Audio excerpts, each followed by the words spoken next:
Madam President, at this time, everyone's in from the waiting room and we are recording. All right, it's 6:01. Please call the meeting of the City of Tonawanda Council to order. Can you please call the roll? Newman, Here. Cameron, Here. Raudenstrau, Here. Mylum is excused. Cook, Here. All right, Mr. Casso, is our Erie County Legislature on? Susan Gregg from the legislator Hardwick's office is on the Zoom call. My understanding was that Mr. Hardwick. He'll be there any second, Jim. Okay, he said Susan said he'll be here any second. Okay, great. He's coming in person. Oh, he is. Okay.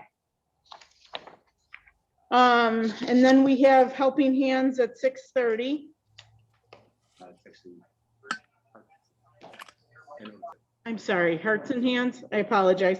Hearts and Hands at 6:30. And then we have Jason Knight at 7:30. Before Mr. Hardwick gets here, do we want to go around the room real quick? Mr. Newman? I don't really have anything, Madam President. Thank you. Ms. Cameron? The only thing that I have, and I think I just brought it up to you guys, I just want to get some clarification on, do we need an ordinance change to a resolution that we passed to move a sign on Canton? So, Mr. Casso, can you? Madam President, Yes.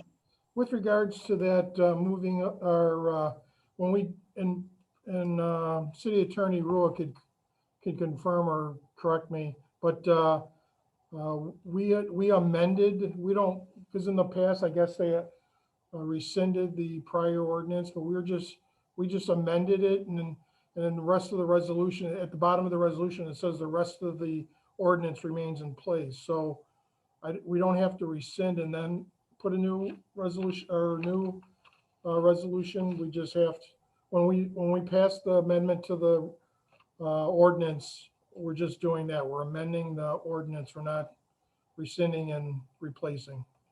Okay, Okay, perfect. thank you for the clarification. All right. Thank you. And Sean, I'll come back to you. Welcome, Mr. Hardwick. If you want, you can come forward. Thank you. Thank you for joining us. Where would you like me? How forward would you like me? Ah. Can I stand next to Jim? Hi, Jim. That's perfect.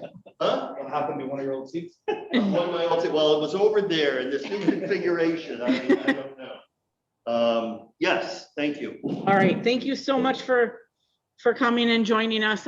We wanted to talk to you about the urban initiative funds that you have gotten us in the City of Tonawanda. So we appreciate that. It's $350,000.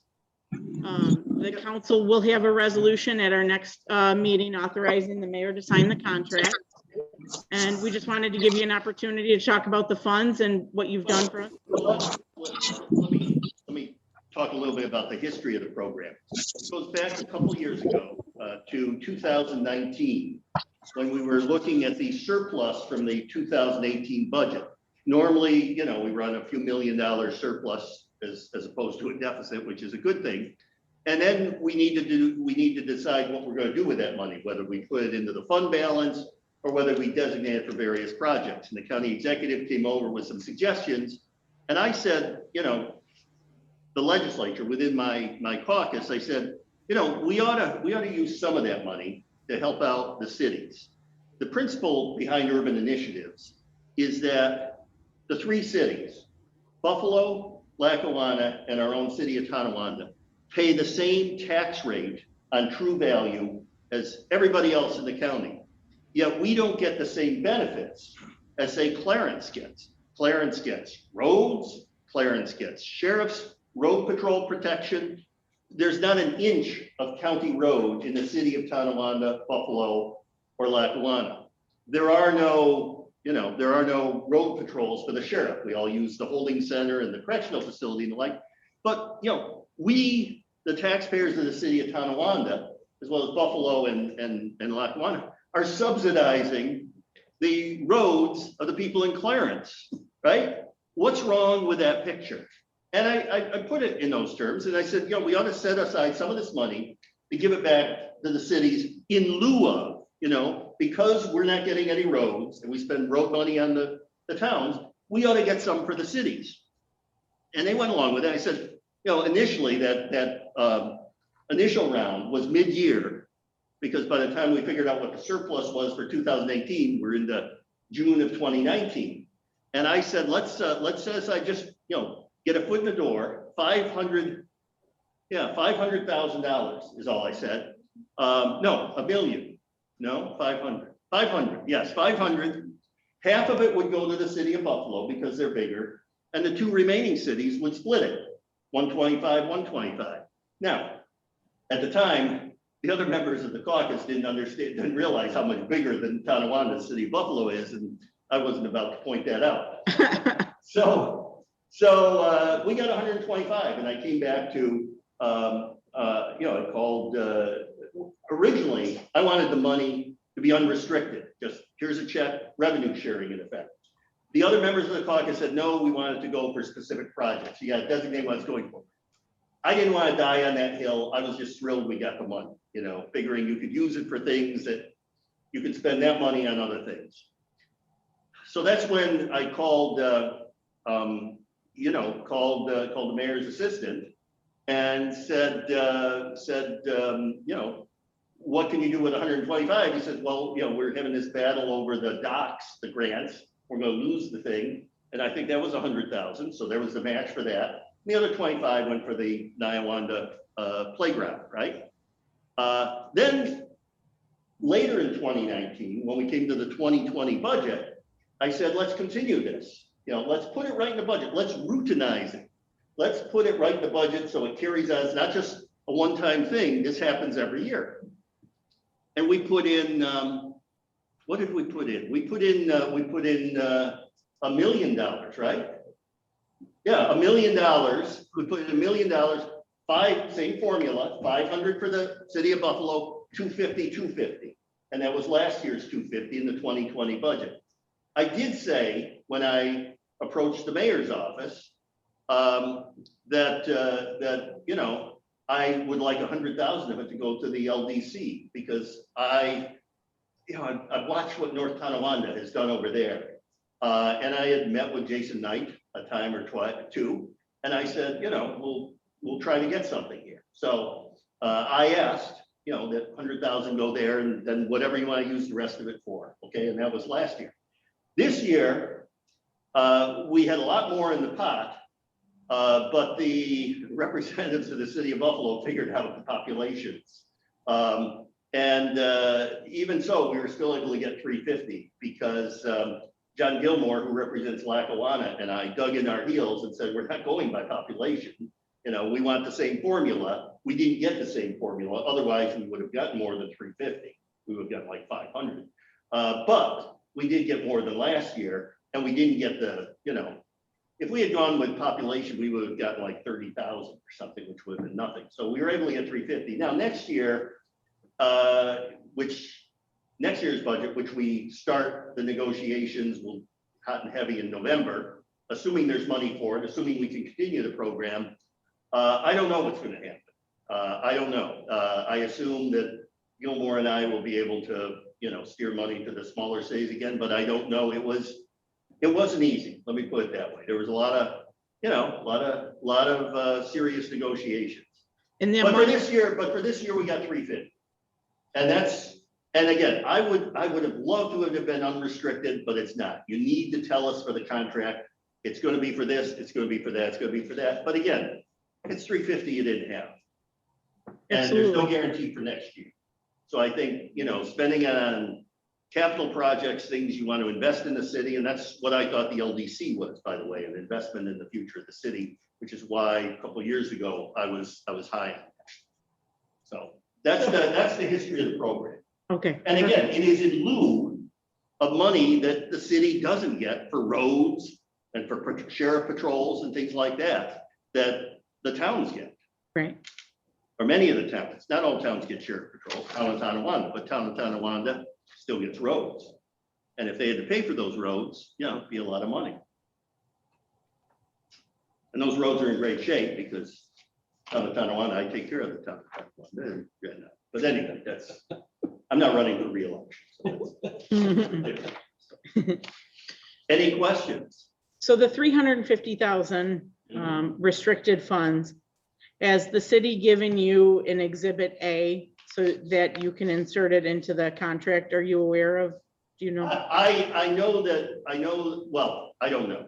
I know that Sue has been handling that. I don't know what we have and what we don't have. I understand that the contract is going back and forth. I understand that there's been some discussion between the mayor's office and the council. I think it's important that whatever your differences are, though, that you resolve them, because we want to keep this program alive. You know, this is, I won't be your legislator next year. I'll be your legislator this year, and I'll look after the city of Tonawanda in next year's budget and try to get this. But we want this program to stay. And if it becomes more trouble than it's worth because of, you know, disputes over how to spend the money, I just fear for its future. And it really is, you know, it's starting to take root. I mean, it was there for the half year and now it's in 2 annual budgets. And this year I hope to have it a third, and I hope it'll be a part, you know, 20 years from now, when we're all retired. Well, some of us retired. Sorry, I don't want to speak for everybody, but you know, hopefully it'll be part of the budget ongoing, because the city of Tonawanda, as you know, needs this money.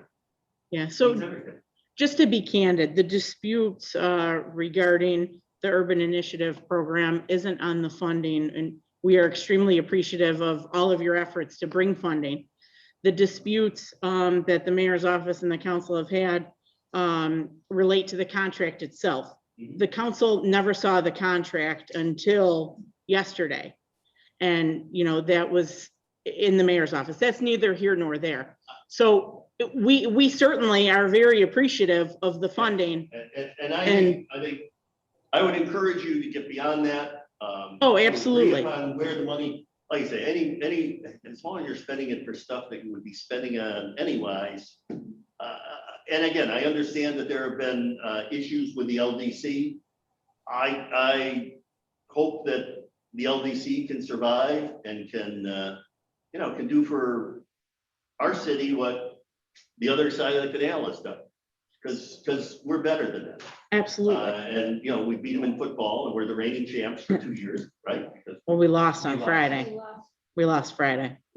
So strike that from the record. Yeah, of course we'll strike that from the record. Yeah. Oh, okay. Now I'm off. Boy, bummer. Anyway, but it was a close game, right? I think so. By our standards, yes. Okay, good. All right, very good. So my question is, if the council and the mayor, when we discuss the urban initiative, if there are some amendments, or, I mean, if we say, hey, we would like to use X dollars for this project, or is there still leeway to do that, or? Yeah, I think so. Again, I would have preferred it be unrestricted money again, but the stipulation is there have to be projects. You know, this is what we're going to use the money for. X dollars for a street sweeper, X dollars for whatever, you know. And again, I would hope, you know, I would ask you that if there's hope for the LDC, that money be put in there. I mean, that's just, you know, there's no stipulation that it be put there. It's just a request on my part. And, you know, that's something that I would like to see go, is I think that is an investment in our city's future. And I understand there have been problems, but somehow that's got to work. Well, we are meeting with Jason Knight tonight at 7:30, so. Good. Anybody else have any questions? I just want to thank you Yes. for everything that you've done for the city of Tonawanda. Yeah, well, I'm not done yet, but, yeah, and I want to thank you all for everything you've done. You know, I sat right over there for for 6 years, and I know that you guys put a lot of time here. And oftentimes it's a thankless job. So thank you for what you're doing. Thank you very much. All right, I'm excused. You are, Excellent. unless you want to stay, of course you can. All right, good. Thank you. All right, thank you. all. Hey, nice seeing you, Jim. Hey, Kevin. Or should I say Controller Hardwick? Yeah, well, All right, I'd like to make a motion to go into executive session for personnel of a particular person. Do I have a second? I'll second it. Second by Ms. Cameron. All those in favor? Right. All right, Jim, we're gonna go into executive. Guess you go back there. Hey, We're gonna go on the. I have to stop the recording and put everyone that's in the meeting, those individuals will be placed in the waiting room until the executive session is concluded. So we'll put you in the waiting room for now. Thanks. I have mine. Bring the individuals out of the waiting room. All right, thank you.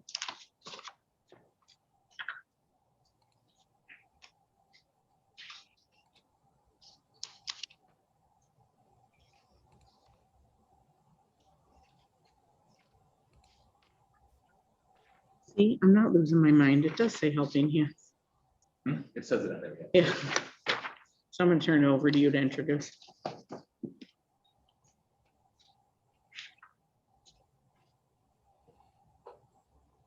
Madam President, at this time, everyone has been re-entered into the meeting from the waiting room. Perfect. All right, thank you. I want to turn it over to Councilmember Rautenstrau to introduce us to our next speaker. Thank you. I just want to welcome Angelina from Hearts and Hands, not Helping Hands. Mistaken. But she wants to talk a little bit about what they do, what their services are, and what they are hoping to achieve in our city. If you want to come on up. Come on up. Welcome. We have a hot seat now. Awesome. We have a hot seat. If you want, you can actually have a seat in Councilmember Mylum's seat. Sure.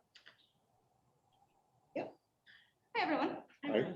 Hi, I'm Angelina Anzalone. I'm with Hearts and Hands. I'm Jenna Cook, your council president. Councilmember Tom Newman. Councilwoman Dawn Cameron.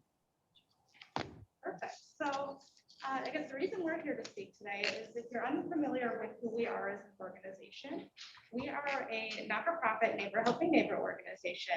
We were founded in 2003 by Reverend Mary Ann Kula of First United Methodist Church in Akron, New York. And basically what we do is we provide free volunteer-based services for older and disabled adults.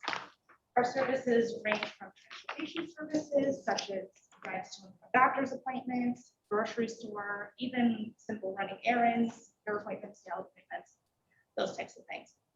Our in-home services range a whole slew of things. We will provide help with laundry, meal preparation, pet care, minor home repairs and maintenance, as well as yard work, in the winter months, snow shoveling. And then our third realm of services is in the caregiver support area. So really friendly visits, coffee and conversation, whatever we can do to give these older adults, caregivers, their son or daughter, just that respite time they need so they don't experience burnout as well. All of our services are completely free. We do not require a donation for any of the older adults that we serve in order to, receive our services. That's strictly up to them. And really our biggest need is for volunteers to be able to serve the area properly. In the handout I've provided, that is our annual report from 2019. We did not do one for 2020 because of COVID and, it doesn't truly reflect our numbers. You'll notice that the Kenmore Tonawanda area is not listed in that report because we officially started serving Kenton in August of 2019. So we couldn't really reflect our numbers truly. Before coming in today, I was able to pull up how many older adults we are currently serving in the Kenton area. And we are close to, I want to say the 150 to 170 individuals range. We do, unfortunately have somewhat of a waiting list, so any for volunteers is pretty great as well. When it comes to volunteering with us, we make it very easy. We do not have a minimum requirement of hours per month or per week or even per year for volunteers. We do provide mileage reimbursement and supplemental insurance coverage for everyone as well. And then to ensure proper safety, we will run a background check and a driver's license check, to ensure the safety for our receivers. And you mentioned you had some inroads in the city of Tonawanda. You've been kind of working with a couple of community groups. Yeah, we do partner with churches, you know, and some churches, we won't necessarily say we are an official partner, but we do have verbal agreements. We do presentations at any type of group, organization, anyone where really, you know, they'll have us just to share our message and the mission of what we're trying to do and to truly serve individuals within the Tonawanda area. Now, Councilman Robichaud said something about the possibility of needing maybe a little bit of space at our senior center.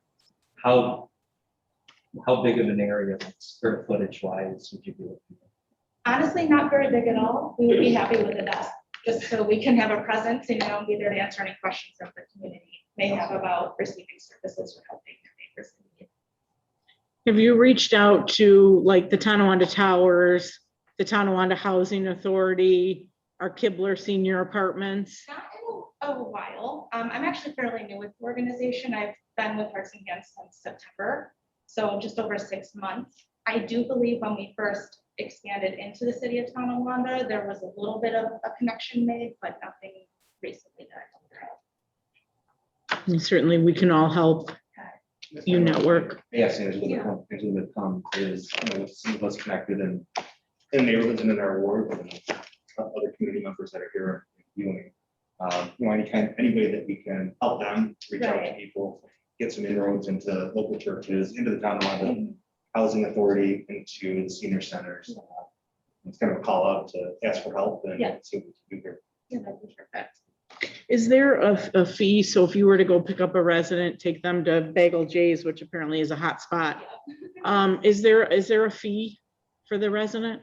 There is not, you know, just if we were to take them, let's say 2 Bagel J's, they are responsible for purchasing their own food, that type of thing. Oh, you don't buy the food? We don't, Ah. unfortunately, no. But no fee associated with anything outside of, let's say we take someone to Roswell, you know how parking is, we typically have to pay for parking. We do ask that, you know, the older adult we're helping covers that.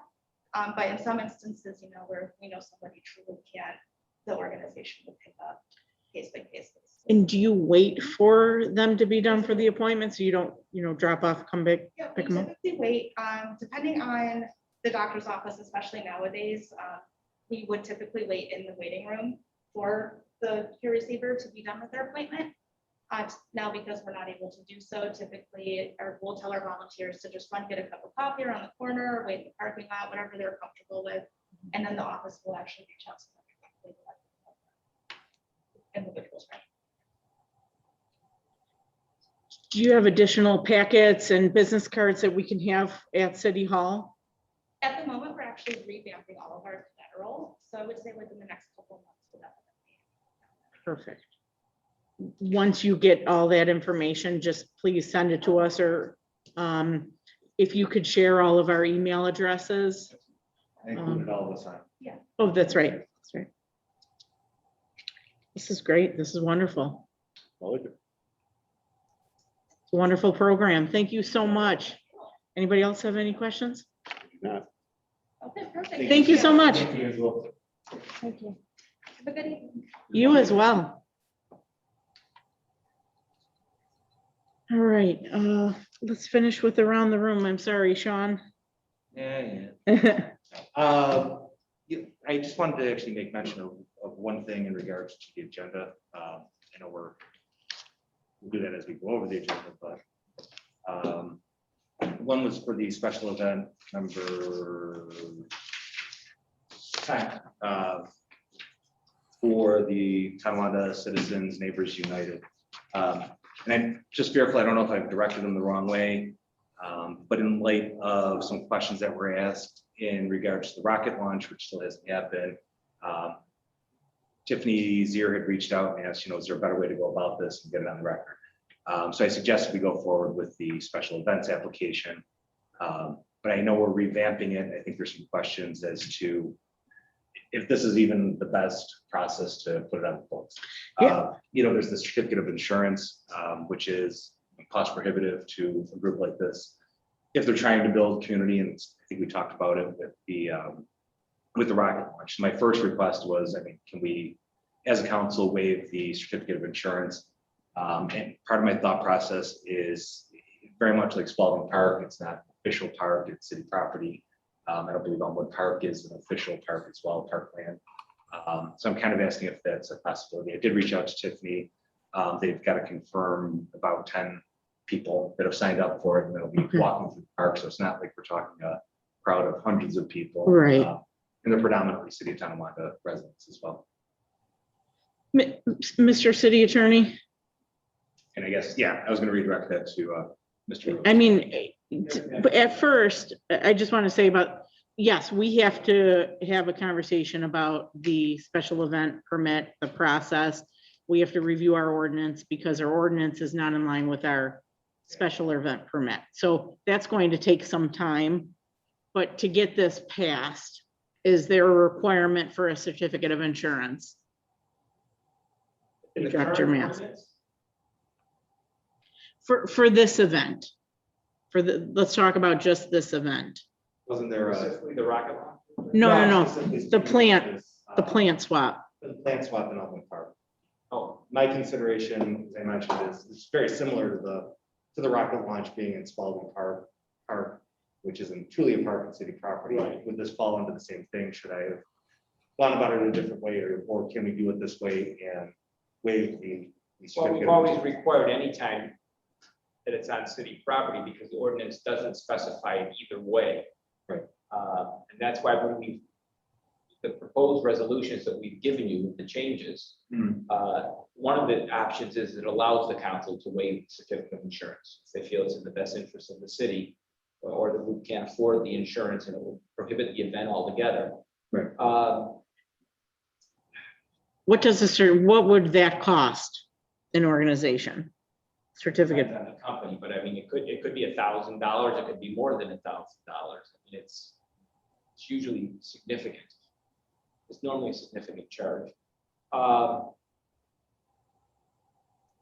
does the COT United, that's who's putting it together, right? They're a separate entity from the city of Tonawanda. Are they already insured? No, I mean, it's a group of volunteers. Yeah, I don't think, it's not an official entity, legal entities. I don't think they would qualify to have an insurance.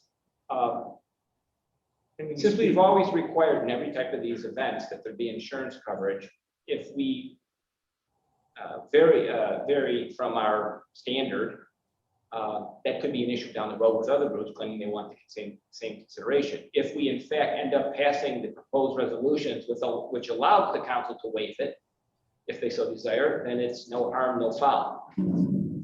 So it kind of depends on where we're going. If we're going to keep our current standards where all events have to have a certificate of insurance, then we can't do it just once and give someone preference. But that was, and I'm sorry, just revisiting, I guess one Spalding issue that was determined that they didn't need a certificate, or they didn't need a special events permit. They didn't need a special events permit. So I guess what I reeled that back and say maybe a special events permit wasn't the proper place for them, that they must have some other waiver or some other means to put this out there. And The problem with our ordinance is that the special events section is specifically speaking about public parks, which the Spalding area was not a public park. And the proposed resolutions that we submitted to the council, we put a special events provision under other land owned by the city. So that would cover the Spalding site, for instance. Right. So we separated it out. The city is constantly using special events, but it was all supposed to be about special events in public parks. So we're correcting that error by proposed resolutions that we've offered. exactly. All right, Would the so- city of Tonawanda be, or would the Elmwood Park be a city park, or would it be city property? I mean, is it designated park? Is it differentiated from Clinton Park or Tonawanda Park? I don't know the status of Elmwood Park, whether it's an It official could be- park or it could just be city owned determined land. as city property. And again, I'm kind of just looking at it this way. I mean, I push towards you guys that I think that what we discussed and what we've looked at. If it's not a city park, technically, it's not a city park legally. Technically, they don't need a special event permit. Okay. Because we don't have an ordinance requiring special event permits. on non-city parks. All right, so I think this is a bigger issue, and I'm gonna make a motion to table this resolution. And then we absolutely have to discuss our special event permit, the process, our ordinance. It's a much bigger issue. I guess it's tabling that if it's in a couple of weeks. Yeah, it's kind of. How do we deal with this? So, Well, my It- office can investigate whether or not it's gonna be in Elmwood Park. Yeah. We can investigate whether or not Elmwood Park is a park or other city land. but Mr. Rue, if we table it and COT United has the event, then, Well, if I it's mean- not a park, technically they don't need a permit. So do they need a permit if they do a pop-up playground in Iowanda Park? They would. They would, it's a park. Right. We have an ordinance that requires a permit for special events. But the legislation that we're proposing would change some of that to differentiate between city property and parks too. Well, the way the resolutions are set up, right, there'd be one for parks and one for other public lands. The council has the ability to waive insurance in either case. We put it in both resolutions, both ordinances, that it would be up to the council if they felt, again, it's in the best interest of the city, like in a pop-up park for the children, not to require a certificate of insurance, they could waive it. but while we're on that subject, if there's an injury, then who's liable? Well, the organization and possibly the city. So if there is a I mean, certificate that's insurance, the risk when you decide to waive the certificate of insurance, that's the risk you're taking, you gotta weigh the risk. I mean, you have to look at the type of event they're holding. It's an event where the risk of injury is larger, you know, you may not want to waive the certificate of insurance. So it's a case by case basis. right, I mean, I guess tabling is probably the best. absolutely. We'll investigate the status of Elmwood Park. Thank you very much. Thank you. And you'll let us know. That's accurate. Thank you. So I make a motion to table resolution 10. Do I have a second? I'll second it, Madam President. Seconded by Mrs. Camerediner. Mr. Clerk, please call the roll to table resolution 10. That was sponsored by Council President Cook, seconded by Councilmember Camerediner. Correct. Okay, as far as tabling resolution number 10, Newman, Aye. Camerediner, Aye. Rautenstrau, Aye. Cook. Aye. Resolution 10 has been tabled. Anything else, Mr. Ronstra? That's all I have for now. Thank you. Perfect. I just wanted, sorry, before I go to you, Mayor. We received a proposal from the Canal Fest of the Tonawandas. I told Mr. Mayor, he did not have to be here. It was, certainly a preliminary discussion. I just want the council and mayor to take a look at what the proposal was, just for those who are joining us.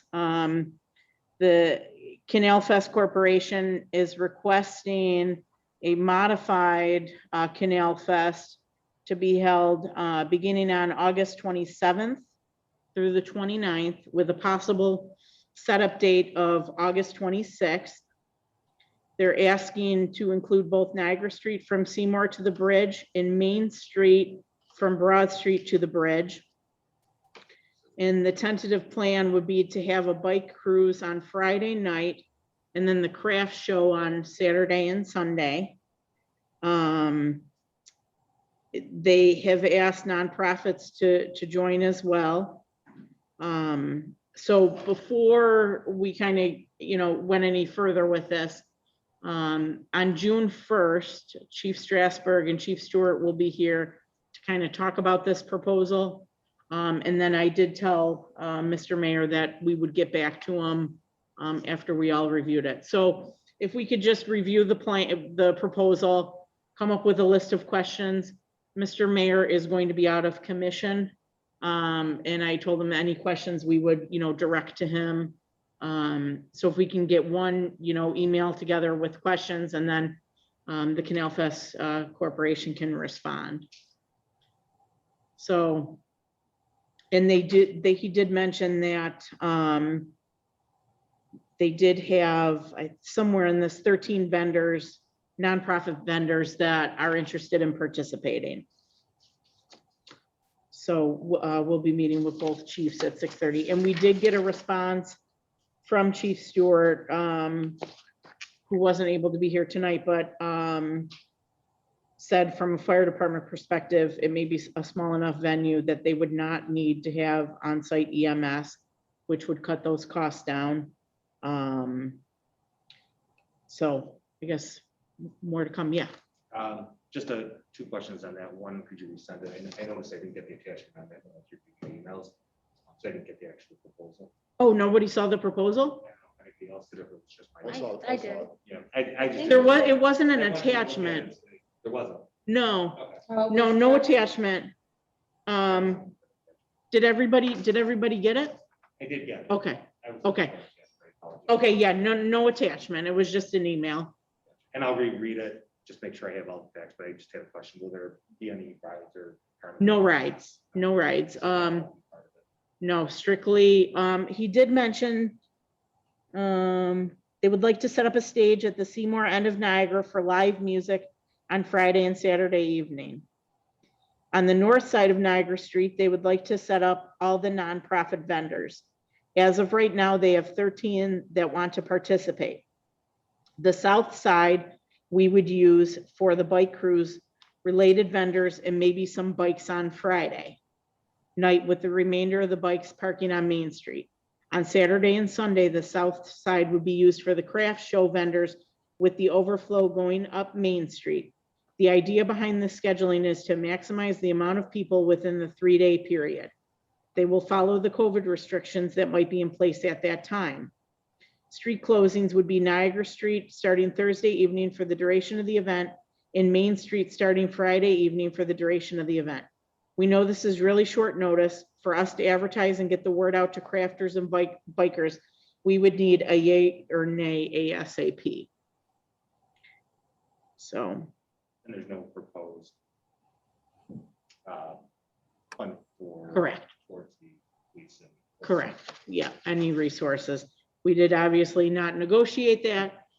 He did reach out to me, and I said, if you have a proposal, email it to me. I'll get it to the council and the mayor, and we'll have a discussion. So again, he's going to be out of commission for a few weeks. So take a look at the proposal. Let's put some questions together, and we'll kind of take it from there.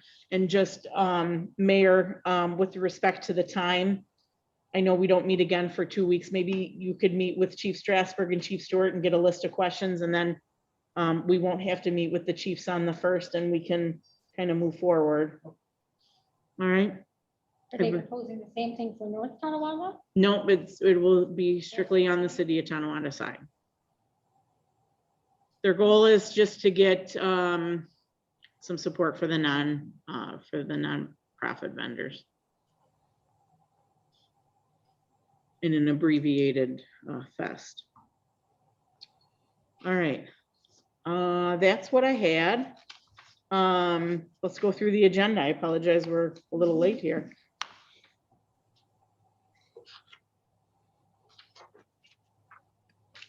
All right, council on the minutes? Or does someone want to take the minutes? Council's fine. Council's good, okay.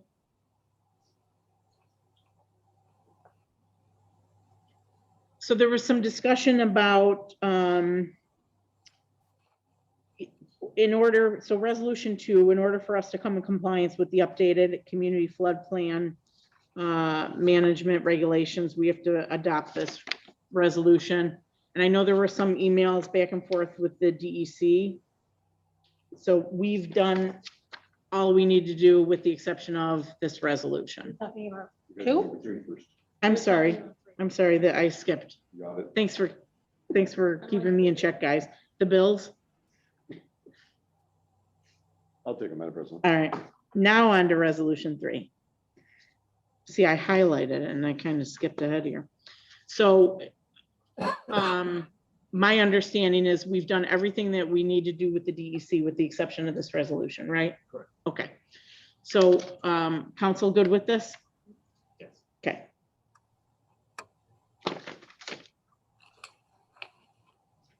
Jim, you got to read this whole thing too. No, I'm just kidding. Gotcha. All right, resolution 4 for the CDBG sanitary sewer award to National Water Main Cleaning Company at the cost not to exceed as per the agenda.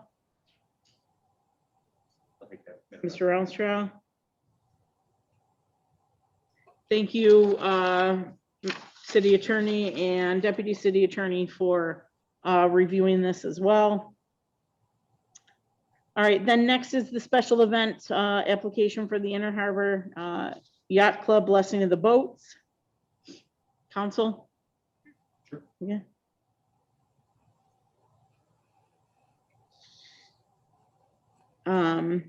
Resolution 6 is the Irish Dance and Music Showcase. It's going to be at the band shell. We need to amend the reading on that to include the band shell in that. I don't believe it's in here. Showed an interest in it. So, No, it isn't here now. So it's in the updated version, so we're good. oh, I'm looking at the old one. Okay. If no one objects, I'd like to sponsor it. Everybody go with that? Sure. Okay. Next is the special event for the Fill the Helmet fundraiser for the Legion Post 264 in the VVA. I'd like to take that if you don't mind. Ms. Camerediner.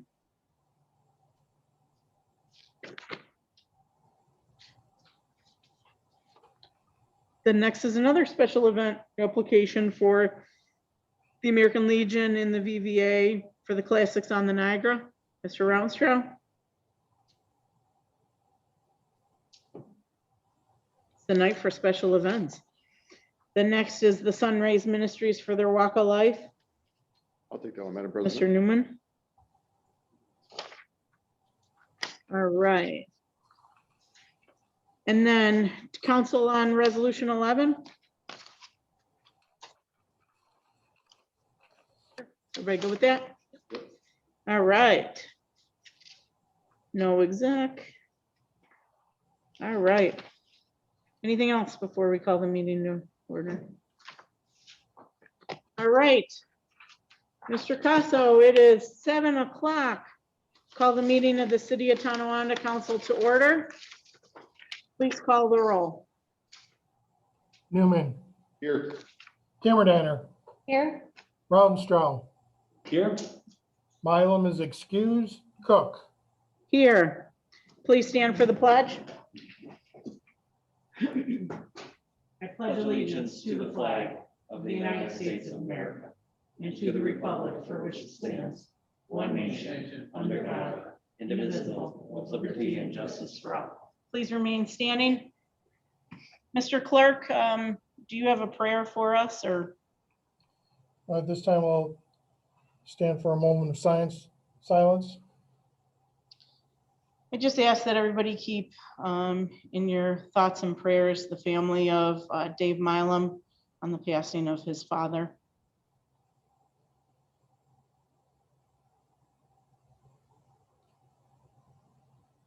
Thank you, everybody. You may be seated.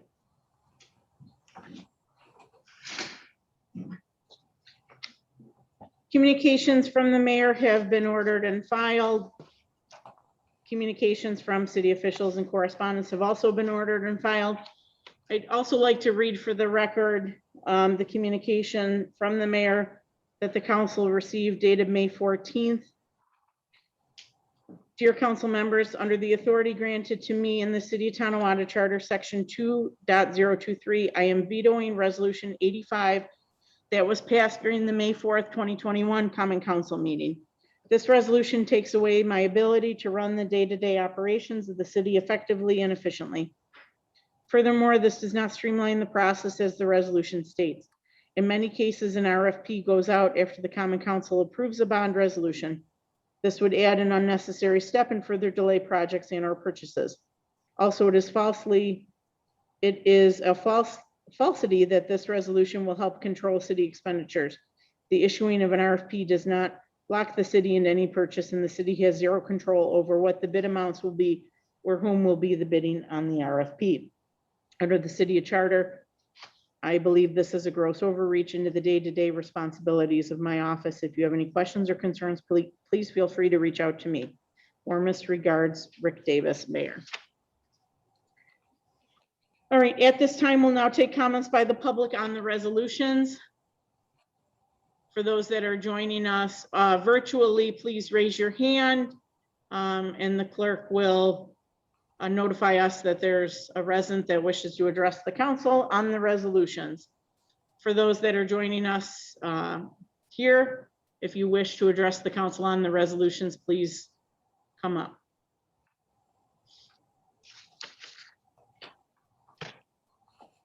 Once, twice.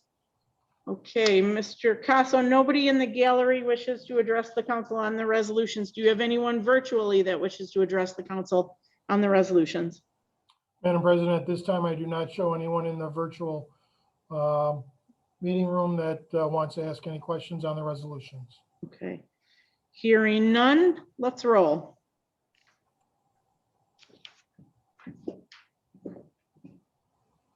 Okay, I'm just going to share the screen for those on the.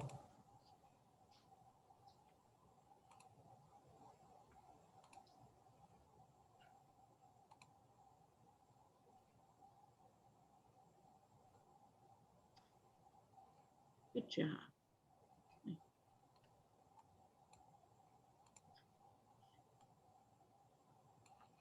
Okay, resolution number 1 by the council, seconded by the council. Resolved that the common council minutes from May 4th be accepted as filed.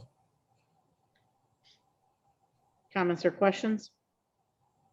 Please call the roll. Newman, Aye. Cameron Danner, Aye. Rautenstrau, Aye. Cook. I declare the resolution adopted. Resolution number 2 by Councilmember Newman. Do we have a second? I'll second it, Madam President. Second by Ms. Cameron. Comments or questions? Please call the roll. Newman, Aye. Cameron Danner, Aye. Rautenstrau, Aye. Cook. Aye. Declare the resolution adopted. Okay, resolution number 3 by the council, seconded by the council. Mr. Clerk, I'd like to make a motion to waive the reading of resolution 3. Do I have a second? I'll second, Madam President. Seconded by Mr. Newman. Can you please call the roll? Okay, this is for the waiving of the reading of resolution number 3. Newman, Aye. Cameron Danner, Aye. Rautenstrau, Aye. Cook. Aye. Declare the resolution adopted to waive the reading. Any comments or questions on resolution 3? Comment for those who may not have a copy of this. What this does is this puts the city of Tonawanda in compliance and updates our community flood plain management. We have done all necessary steps. We've worked with the DEC to accomplish this. And the final step is to now officially adopt the resolution. Any other comments or questions? Please call the roll. Newman, Aye. Cameron Danner, Aye. Rautenstrau, Aye. Cook. I declare the resolution adopted.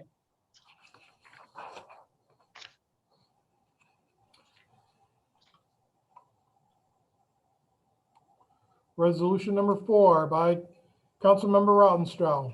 Do we have a second? I'll second it, Madam President. Second by Ms. Cameron.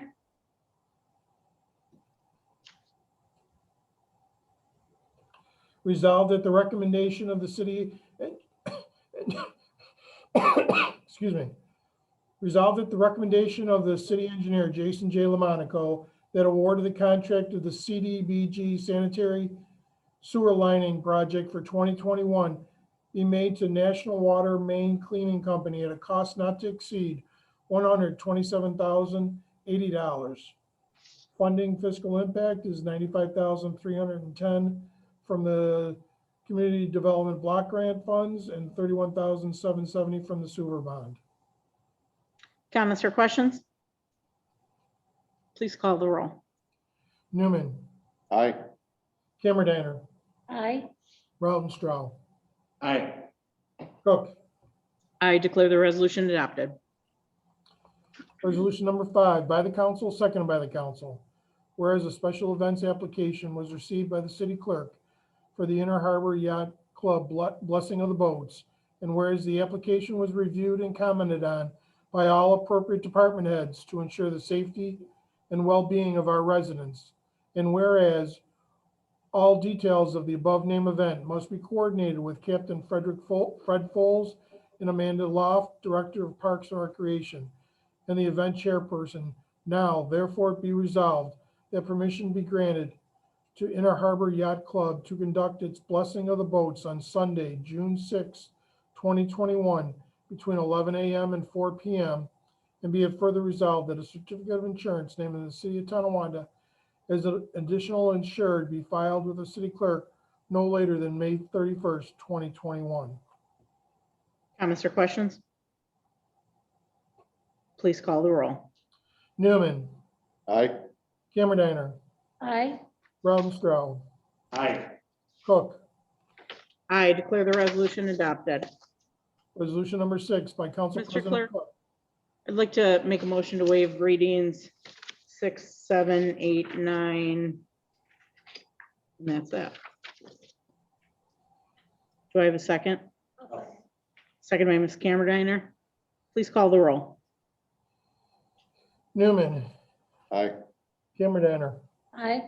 Rautenstrau, Aye. Cook. Aye. Resolution 6, 7, 8, and 9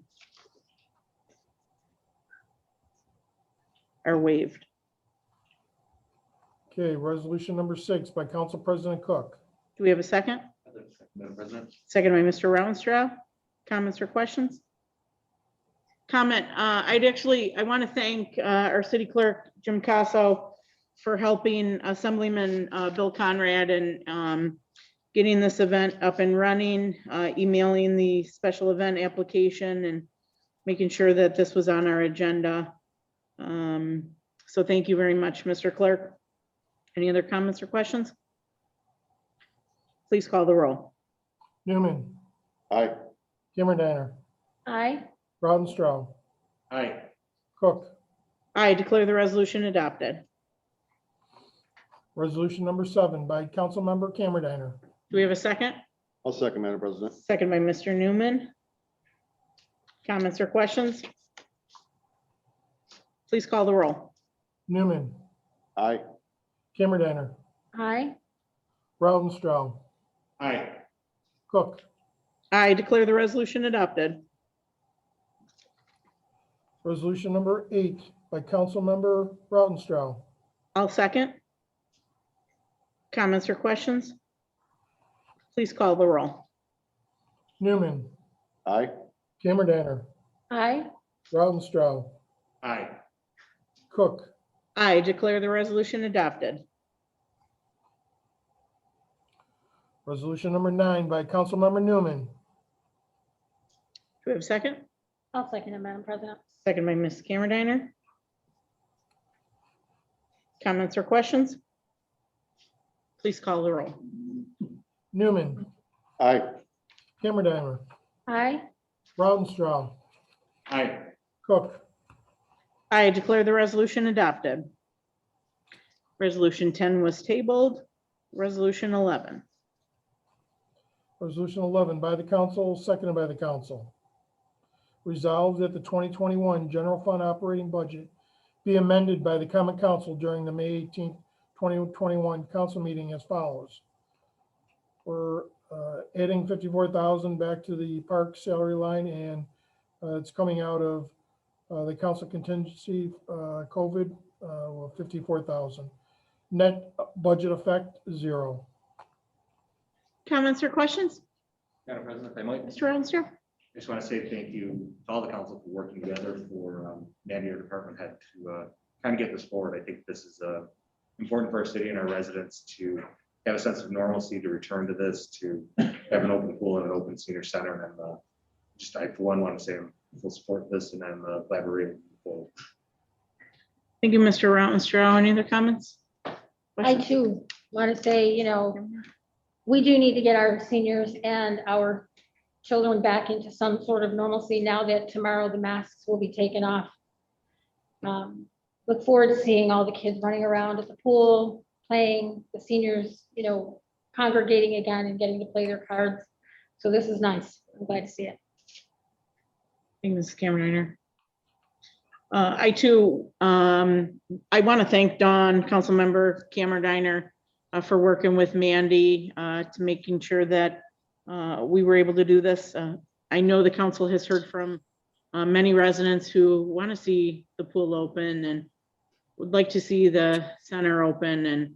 And so these are great steps forward in order to have a sense of normalcy. And, you know, as Councilmember Rautenstrau and Councilmember Cameron Diner mentioned, having kids run around at Kohler Pool. So this resolution will do just that. So it was a total team effort, great work by everybody. And, you know, the light is on at the end of the tunnel here.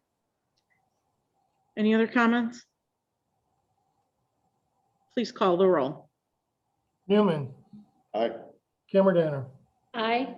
Rautenstrau, Aye. Cook. I declare the resolution adopted. At this time, we'll now take comments by the public following the resolutions. For those that are joining us here, if you wish to address the council, please stand and come up to the mic. For those that wish to address the council virtually, there is a spot for you to raise your hand. Please do so at this time.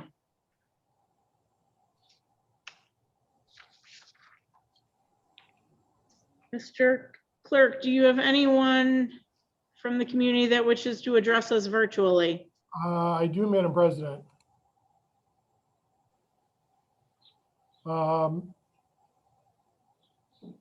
Matthew Schultz, you're unmuted. Your question to the council. Hi, can you hear me? Yes. Hi, just a quick question on resolution 11 there with the 54,000 moving into the salaries. Is that the final step in getting the pool open, or is there still funds that need to be allocated for the pool for supplies and different things like that for their budget? There may be a shortfall of about, I believe about $7,000, but this is to get the pool up and running. And the council will certainly evaluate that at a later date. If there is a need for us to transfer money to continue with the operating costs through the end of the summer, we'll absolutely do so. But this resolution shows our commitment to opening up Kohler Pool, getting those next steps going. Awesome. Thank you very much. Thank you for your question.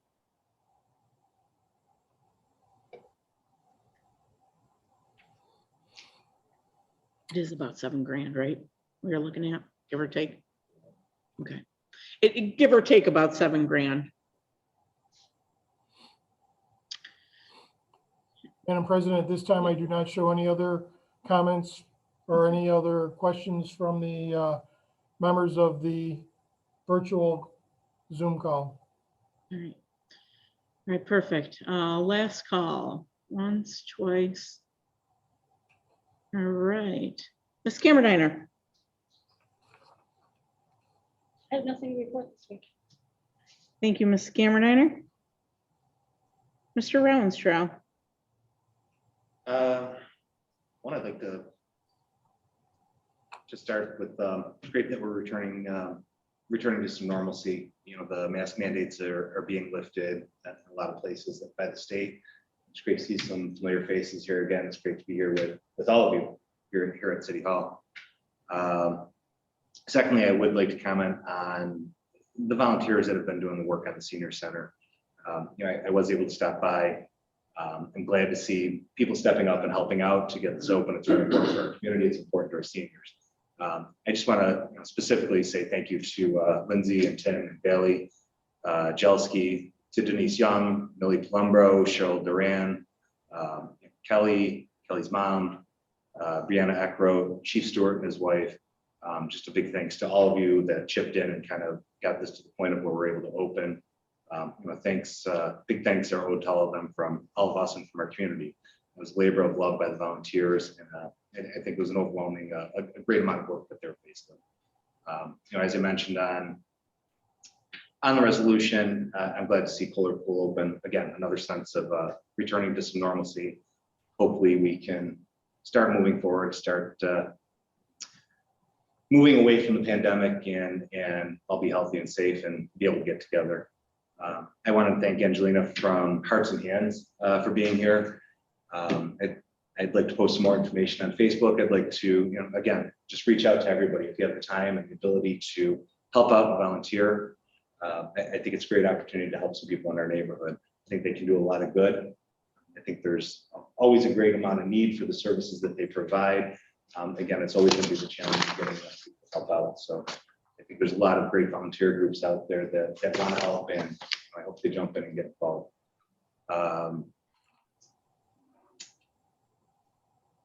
And just in regards to the changes in resolutions legislature in regards to special events, just pointing out today's conversation that hopefully we can get something moving forward with it. Encouraging all of us to maybe expedite that a little further. I think it's something we're going to be faced with, and I think there's different kind of events. And I think there's great community events by groups like the COT Neighbors United that we have to find a way to promote more, to allow community building and people getting together. And this is a step forward in being able to do that. So I thank everybody for working with that. And lastly, I just want to reiterate on Dave Milam's dad, our council member, our thoughts and prayers are with you, and our condolences to the family. Thank you. Thank you, Mr. Armstrong. Mr. Newman. Thank you, Madam President. I would like to thank Kevin Hardwick for coming in and addressing the council on the urban initiative program. It is a great program, and the city definitely could use those funds. It might appear that we have what people would call it infighting and such, but we as a council, we always like to make sure that everything that we do is by the book. So it may look like there's problems, but it's just making sure that everything's on the up and up, and we're serious about that. And that's all I have on that. And thank you, Kevin. Thank you, Angela Sloan, for coming in. Helping Hands looks like a phenomenal program. I would like to see it be a success in the city as well. I'm excited about Kohler Pool and the Senior Center. There's a lot of people that did a lot of work to make sure that these programs are there for the community. So it's good to see, things are opening up again for summer and long overdue. And I also would like to, express my regards to Dave Milam. Losing a parent is very difficult, and our prayers with him. That's all I have, Madam President. Thank you, Mr. Newman. Mayor. Thank you, Madam President. I'd like to also thank Legislator Hardwick. He's been a huge advocate for the city since he's been in the legislature, regardless of what political affiliation he's been. And I can't thank him enough for the help that he continues to provide the city. I know this is something that's special to Councilman Newman. Starting tomorrow, City Hall will be purple in honor of lupus awareness.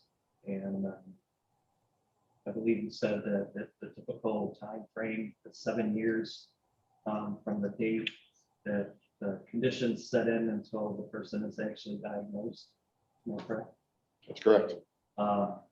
So I hope that, certainly in our lifetime, science advances to the point where, lupus will be a thing of the past. I'd like to thank CFM Brad Farron and Milton Cat for the quick tour of construction over there at Spalding Commerce Park. I was happy to hear that they're ahead of schedule with an opening somewhere in the middle of October timeframe. So I want to thank him for taking the time. I hope the Milam family are filled with wonderful memories to get them through this very dark time. And thoughts and prayers go out to them. City Hall, as of tomorrow, If you have been vaccinated, you do not have to wear a mask inside the city hall. If you have not been vaccinated, you will have to continue to wear a mask until the guidelines change. So, as Council President Cook said, there is a light at the end of the tunnel. And last but certainly not least, please remember on Memorial Day those of our heroes that did not come home, and families that had to pick up the pieces for the departure of the list. Thank you, Madam President. Thank you, Mayor. The Treasury Department is going to begin distributing the $350 billion package to state and local municipalities. The city of Tonawanda is set to receive 1.62 million.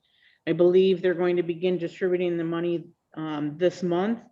So as soon as we have guidelines and from our city treasurer, certainly the council and mayor have to begin the discussions on how we intend on using those monies. But certainly that's good news coming down the pipeline. I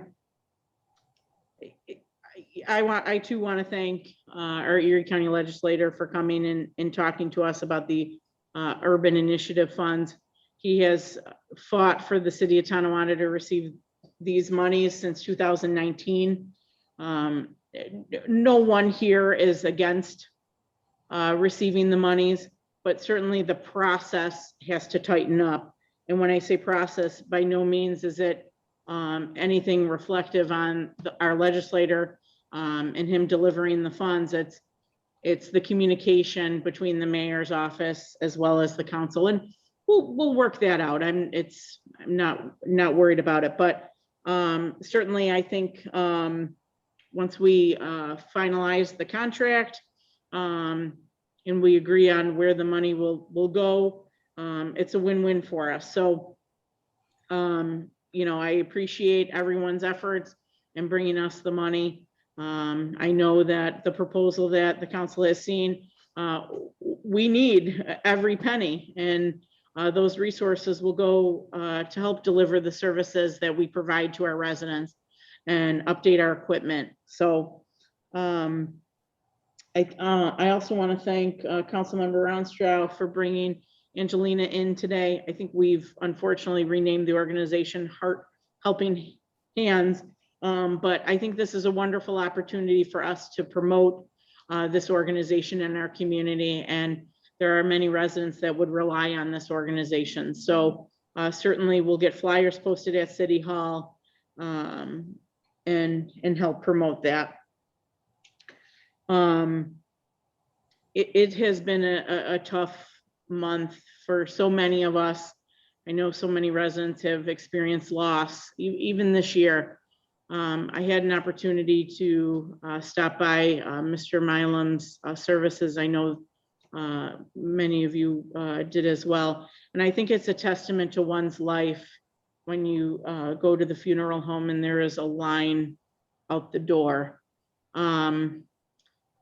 You know, our condolences to the Milam family. I had a chance to talk to Councilmember Milam, as well as his grandmother, Norma, who's turning 100 in July. And just the outpouring of support from our community to that family is very heartwarming. So Dave, I'm sure you will watch this when the time is right, but just know that you are missed tonight, and all of us join together in keeping you and your family close in our thoughts and prayers. It is 7:27 p.m. If you're watching virtually or you're here with us, you have a little over 30 minutes to get to the high school to vote in the school board election. I want to thank all the candidates who are running this year. It's not easy to run.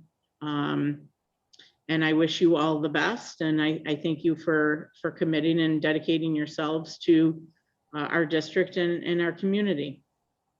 With that said, I'm not going to be the last speaker tonight. We have Jason Knight with us from the LDC.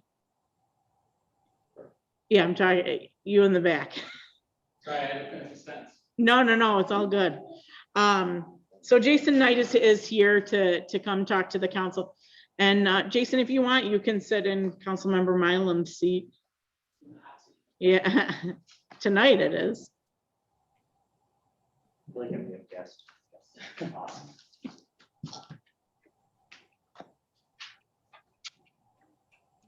Thanks so much for coming to talk to us. So tell us, what's been going on. I know we've gotten some resignations. We certainly are here to support and do what we can to promote the LDC and get it to where it needs to go. But, in light of our last meeting, I did ask Council Member Don Cameron to reach out to schedule some time. So we had some time to talk. My understanding of the current sort of status of the LDC is not much different than the RSO.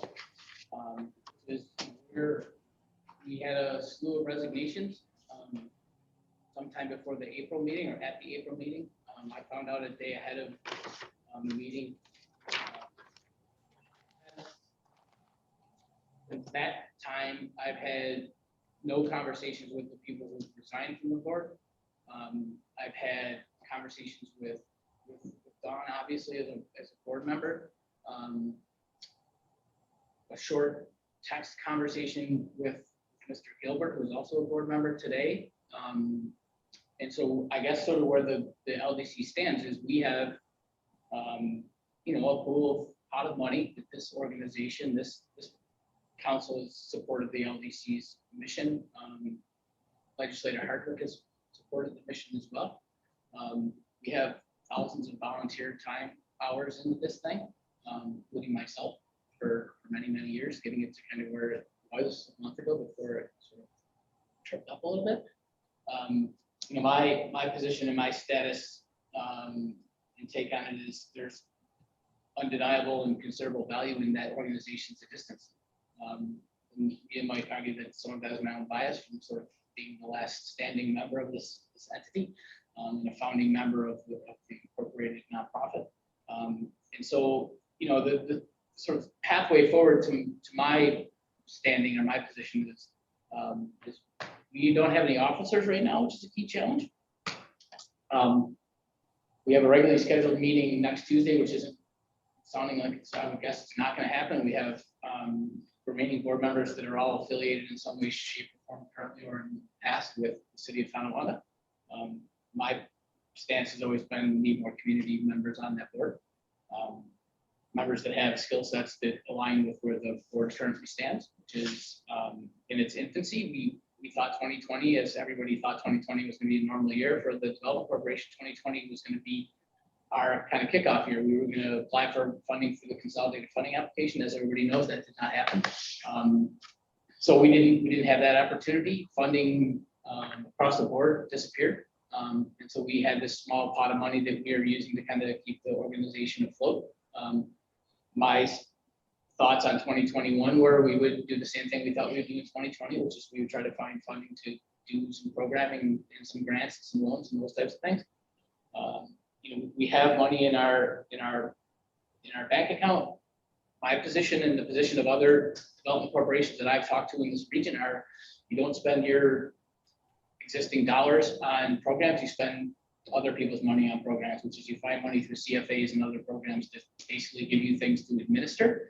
And you use the money you get from the city or from the county to support the organization, which is you staff the organization, you help it operate, and then use those operating dollars to chase grant dollars and turn those dollars into projects and programs and strategies. And so my position is still that I think that in the short term, getting first and foremost a few more board members, getting a slate of officers seated, and then doing some simple things, I think, in the short term, which is we find a way to market the organization. We find a way to market assets in the community. I had an intern in the spring do a pretty deep dive on available development properties and buildings and businesses. Find out who wants to promote their properties on a website that the Development Corporation can build and maintain. Do some passive marketing in that manner. Try to continue to stay engaged with agencies like ECIDA, Lumber City. And then apply for grant hours and kind of keep doing what we've done. I don't see the loss of, let me just say this, they're major losses, okay? Losing our treasurer who's been with us, John Guido and I were the last two standing people who started this organization. Losing our treasurer was a major loss. Losing Judge Casada was a major loss. We had financial advice and we had legal advice. We had Doug Taylor as our sort of advisor. So we lost some really important capacity that we no longer have. So finding some people in the community that have some skills that support the organization, I think should be the next step. And, that's not my sort of fish to fry, really. I'm not a board member anymore. I kind of gave that seat up because we wanted somebody in the sort of interim director seat that had what looked like planning qualifications to kind of say, hey, we got this board and we're applying for these grants and we have this person who's got this planning background and the experience and the education that looks like the type of person you would want to have sit in the seat to push the organization forward. So I relinquished the, sort of the chairman's role on that entity. And now I don't have any power or say anymore. So I'm kind of just at the board's sort of whim at this point. And that's kind of where we are. Now, Jason, I have a question. You said, obviously we need more community members and we need board officers to take a seat. I know there's many people that are joining us virtually that may be interested in volunteering with the LDC. What are the requirements? What are we looking for in a board member or a community member?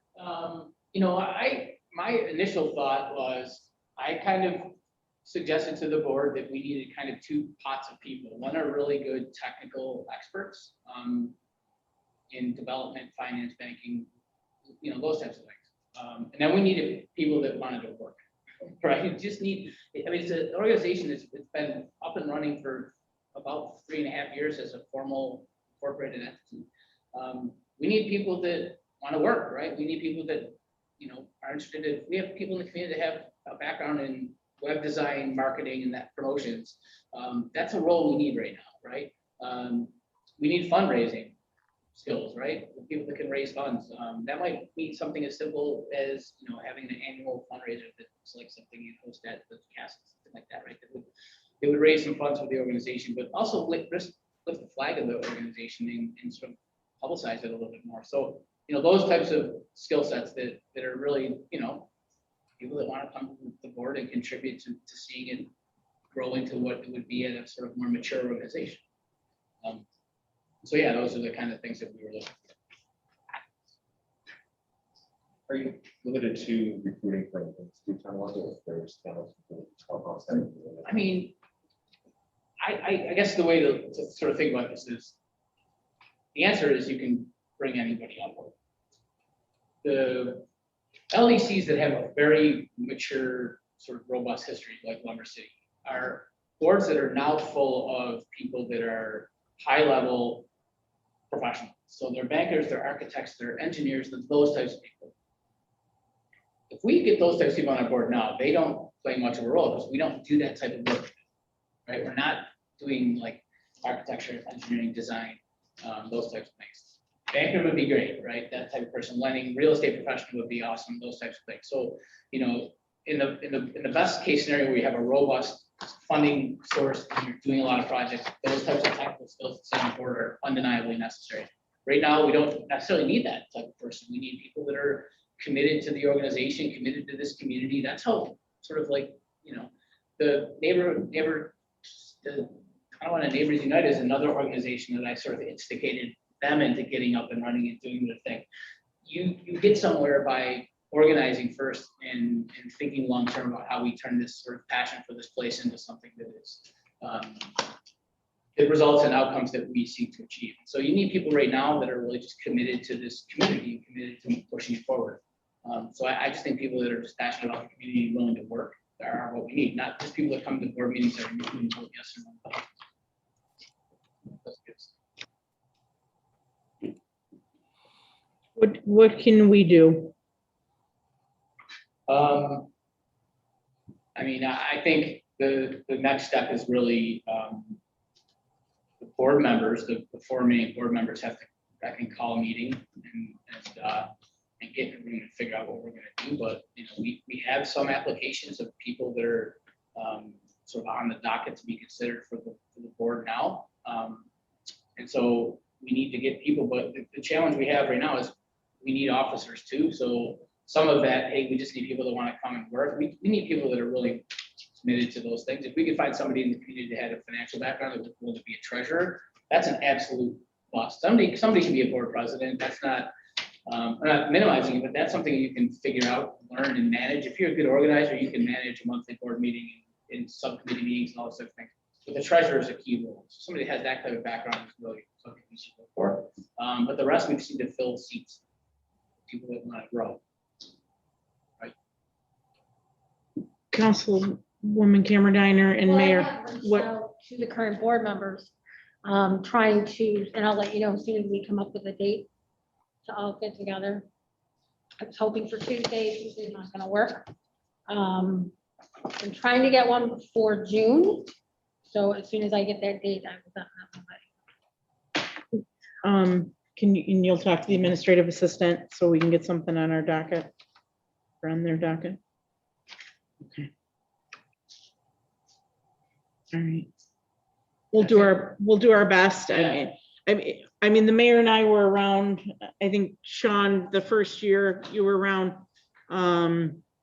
when the LDC was forming, it's very important to us. So we are going to do our part to make sure that it succeeds and do what we can. So from a council standpoint, Councilwoman Cameron Diner will reach out to the board members along with the administrative assistant to get something scheduled. So hopefully the LDC can appoint a board and vote those that are interested in joining in, and, you know, but you obviously have our full commitment and support. Yeah, I don't, and I appreciate that. I don't think it's the end of the LDC by any stretch. I don't take that approach.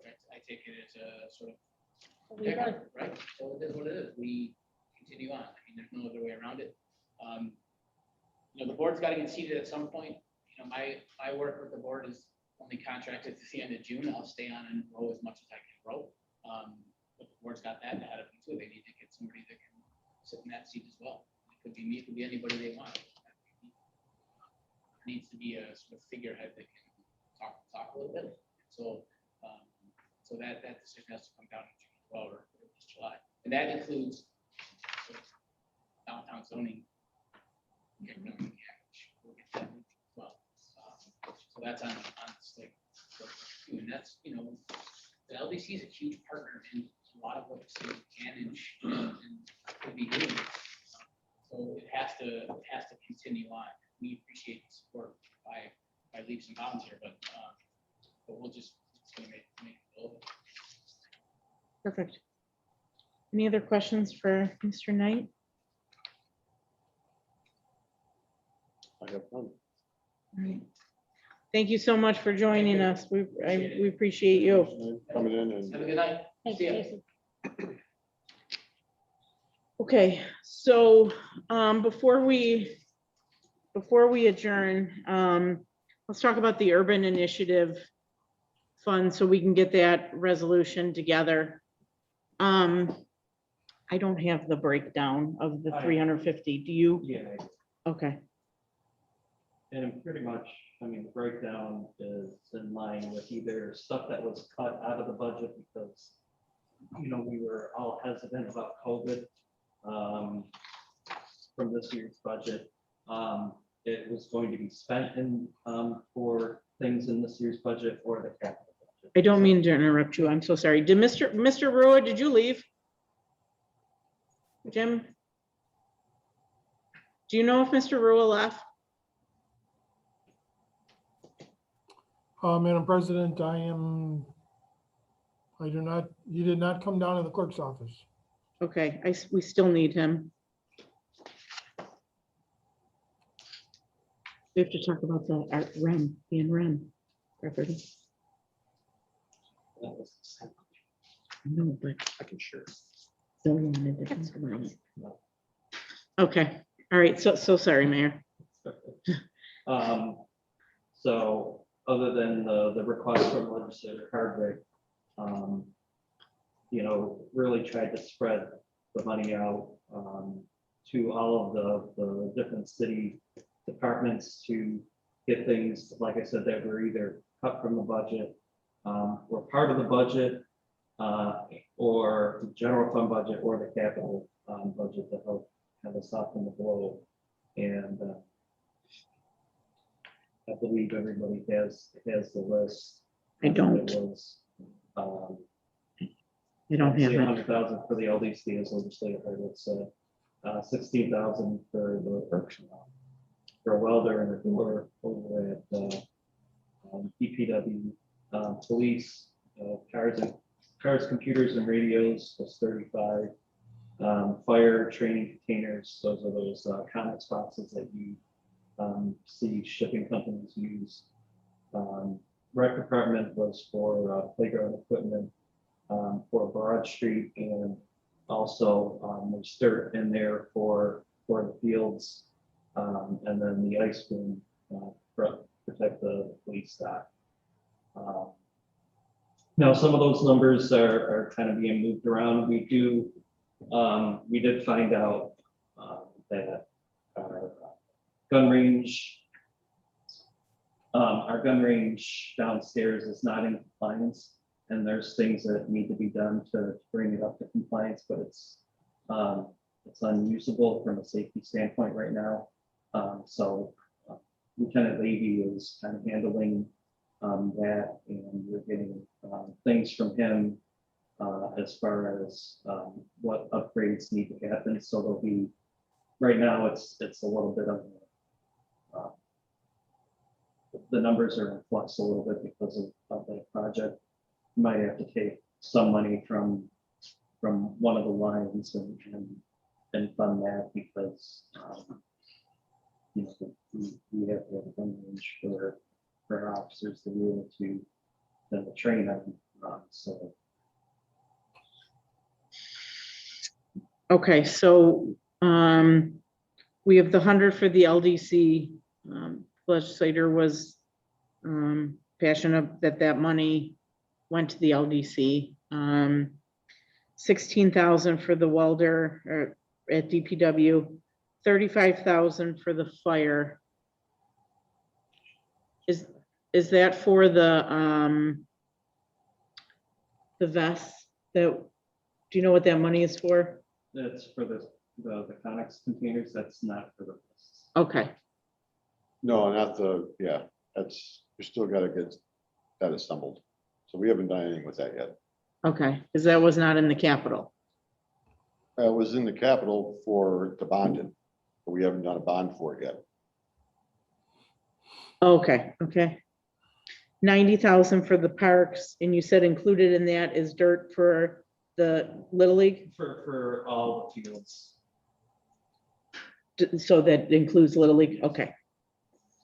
And then 35,000 for the dock ice boom, 25,000 for DPW, and 15,000 for rec. Questions, council? You guys look puzzled. Sorry. Well, you mentioned welder at first, but I'm not sure. Yeah, I'm like, what? There was 16,000. You're looking at the original $500,000 one. Oh, okay, so Take out the street sweeper and I mean, there were some numbers that were modified, you know, based on other things that, you know, we received. But welder, I think it's over the 9. Might be over the moon. So, yeah. okay.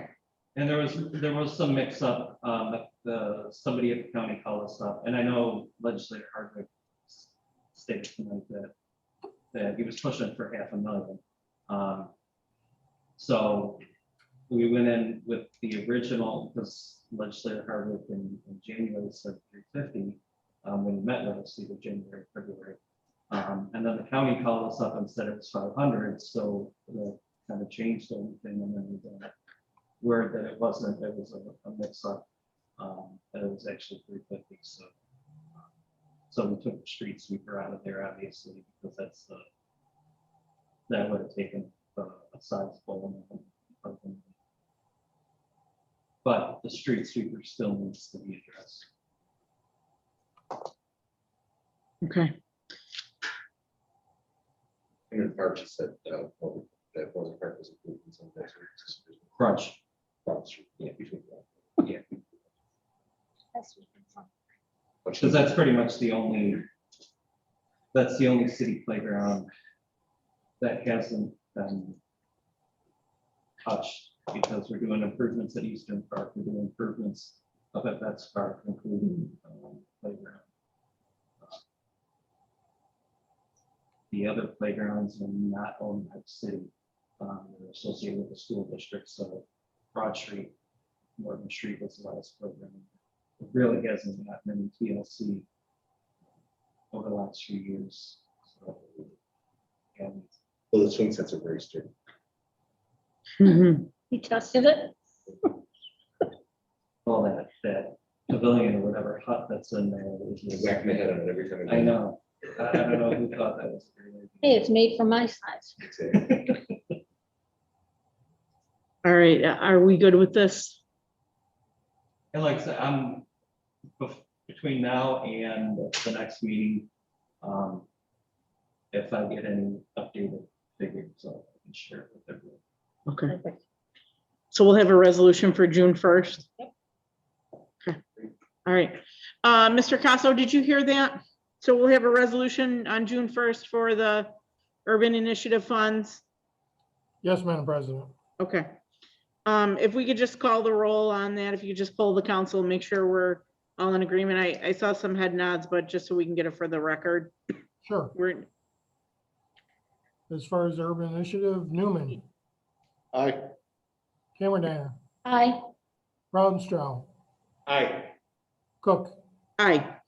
All right, so we got that result. A couple more things. Is Mr. Reese still with us? Yeah, yes, I am. Okay, I know, Mr. Rua left, but I know you sent an email to the city attorney about, the foreclosures, and that was extended through August 31st.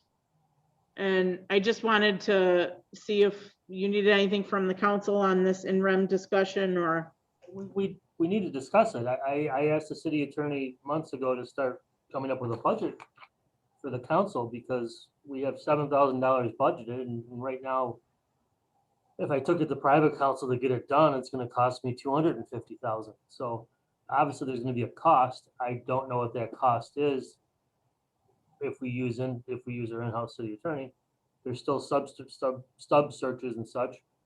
And the moratorium is only, and again, there's reasons why if it's an all or nothing, we have to do all the properties.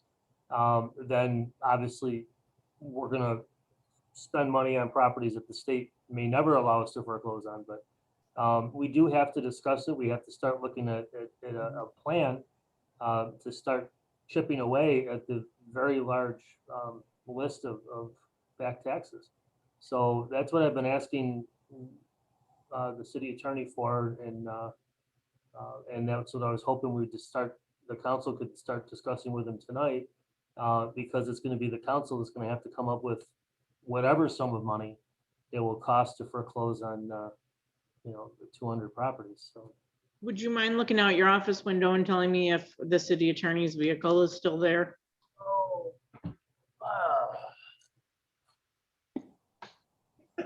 Nope. It's, I don't see the green machine, so. I do not either. Okay. All right, I will reach out to him this evening. It's not that big. I mean, I just really would like to have them come in and meet with the council at one of the pre-meetings in the next couple of weeks to try to discuss at least what the cost of a stub search per property. Okay. One of the questions we had open is, are we only foreclosing the 17, 18, or 19? You have to pick one, and there's less properties with different years. Okay. And if we're gonna endeavor to do it, it's probably the council's choice at that point to to set the parameters. So that's the kind of stuff we have to get out of the way.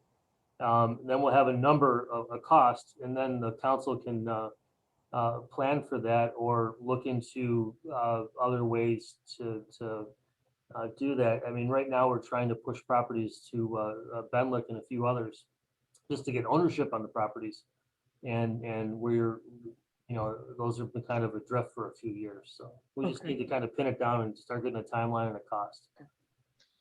All right, and the other thing we have to talk to the city attorney about is the plumbing inspector and the regulations, the state regulations. We have one candidate, but I don't believe we can proceed with hiring him. So I'll reach out to the city attorney tonight, and maybe we can schedule a discussion with him.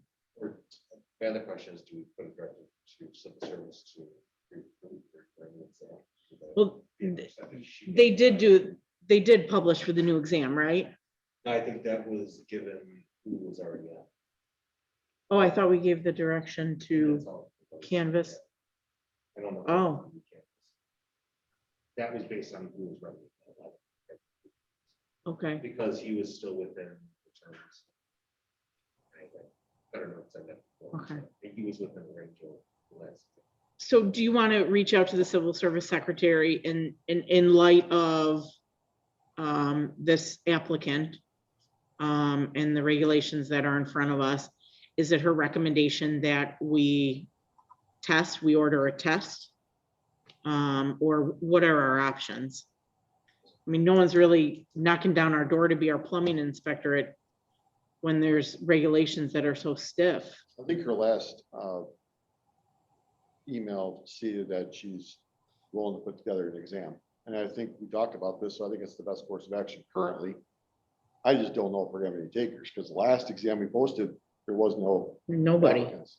right? So we face the same restrictions, the same hurdles.